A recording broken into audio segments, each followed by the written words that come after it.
black people were kings and queens. You know what I'm saying? We could go into this reasoning in a little bit more depth, but we want to touch on the whole logical fallacy, or what they call the cum hoc ergo propter hoc. You understand? Where some say that correlation implies causation. You understand? It's a fallacy, because people conclude that because two events are said to somehow happen simultaneously, they're from the same cause. Correlation, you understand, or correlation, some would say, does not imply causation.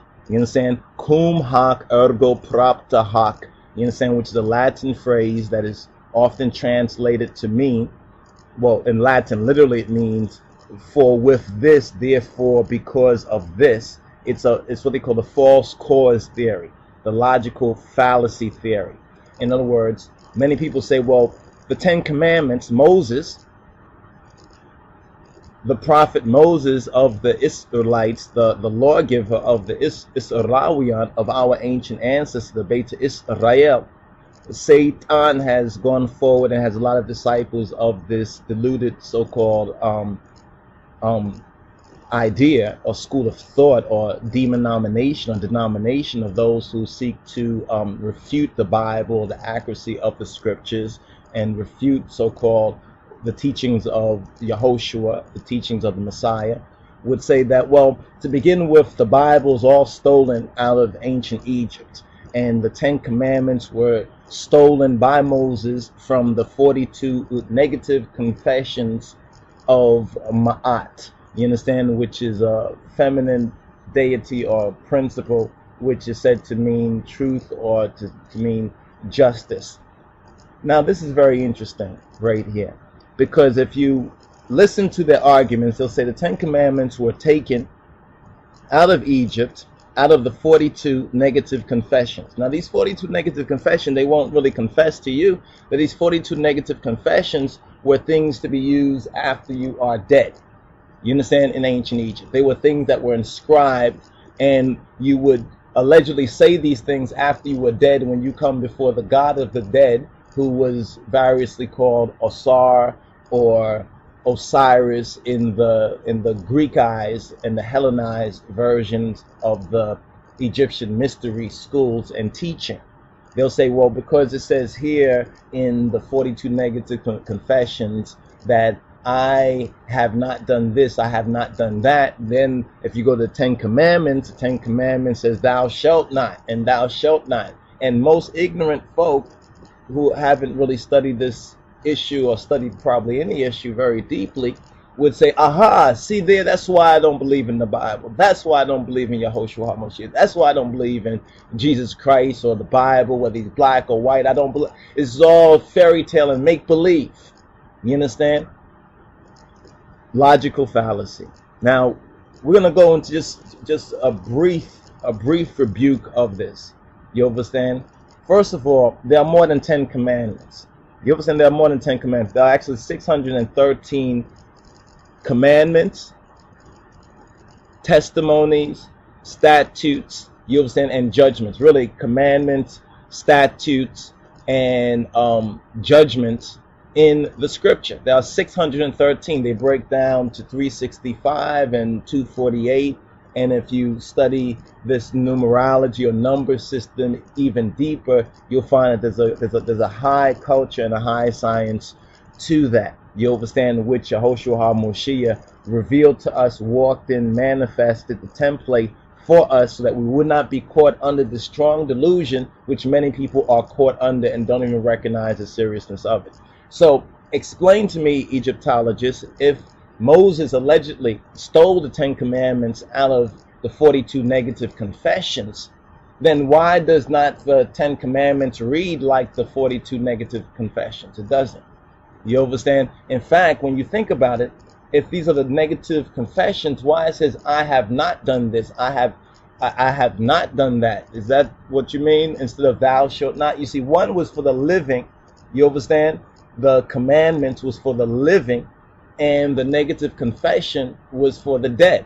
When one would go before the God of the dead, you understand, who could not come back to the land of the living. Obviously, this was not a very mighty God, or really not a true God, because it could not come back to the land of the living, but was stuck in the land of the dead. And then when one would appear before the jury, which was often called the 14 assessors, I think the 12 plus the alternate jurors and everything, they would basically recite this and be able to fool whether they did these things or not in their actual life, or if they said these things because that's what the jury wanted to hear. You understand? They would basically be happy in death or something to that effect.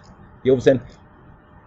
Firstly, we're not supporting, you understand, Egyptology.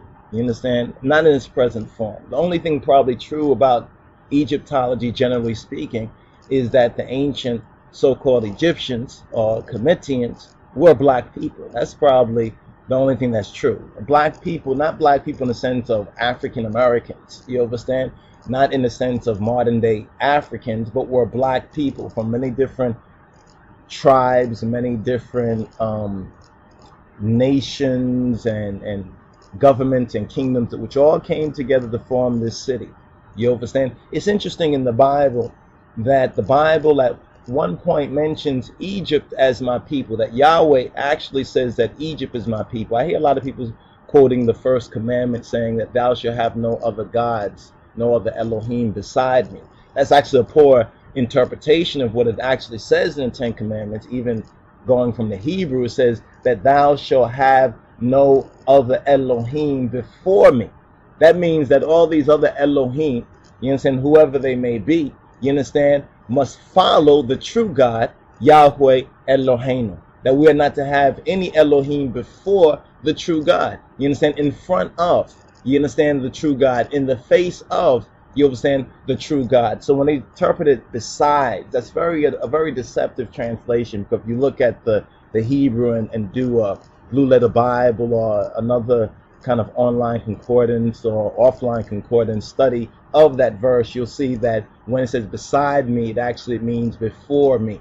You understand? Because Yahweh is the principle of truth. You understand? Transcendence as well. You understand? The true source of metaphysical perfection. You understand? Which Yehoshua HaMoshiach, often blasphemed as Jesus Christ, perfected. So we put this challenge out to ones who like to say and basically repeat this lie over and over again. And it seems like by repeating this lie over and over again that Moses stole the Ten Commandments, many people, without even doing any research or study on this for themselves, are believing this logical fallacy. You understand? Also known as cum hoc ergo propter hoc. You understand that somehow causation or correlation, you understand, implies causation. You understand? Because both of these so-called commandments seem similar to some. You understand? I have not done this, I have not done this, thou shalt not. But notice, when we say thou shalt not, you understand, thou shalt not, as the Ten Commandments are often summarized. You understand? This is for the living. When they say, I have not done this, I have not done that, I have not done the next thing in ancient Egypt, that was for the dead. And this is where the bondage of ancient Egypt, this is where Egypt, you understand, fell away from being God's people. You see, people look at Egypt to be flatlined, like Egypt was all one thing for all that time. Remember, fashion, basic fashion, did not change in Egypt in thousands of years. You understand? But interpretations of ideas such as politics, religion, different tribes, you understand, different dynasties came into effect. Like right now with Barack Hussein Obama, this represents a different kind of a dynasty shift. Even though it's related to the other ones, it's a change. You understand? The same thing happened in Egypt. That's what the Bible speaks about America to be a spiritual, you understand, to be a spiritual Egypt. You understand? Because